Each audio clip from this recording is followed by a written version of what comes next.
যে পুরুষরা, যে যুবকরা একটা নোংরা পোশাক পরা মেয়েকে দেখে উদ্বুদ্ধ হও, একটা বাজারে হাফ প্যান্ট পরা মেয়েকে দেখে, বিকিনি পরা মেয়েকে দেখে যারা নিজেদের চোখকে রাঙাও যে এত সুন্দর লাগছে, তো তুমি চিন্তা করো তোমার বোনকে যদি ওই বিকিনি পরানো হয় কেমন লাগবে।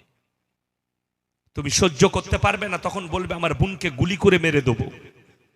তখন তুমি তোমার বোনকে মার্ডার করতে চাইবে, তোমার মন মেনে নেবে না যে আমার বোন বিকিনি পরে রাস্তায় ঘুরুক। তো তোমাকে মনেতে এটা আনতে হবে, ইসলাম যে মেয়েটাই হোক ইসলাম তাকে সম্মান দিয়েছে।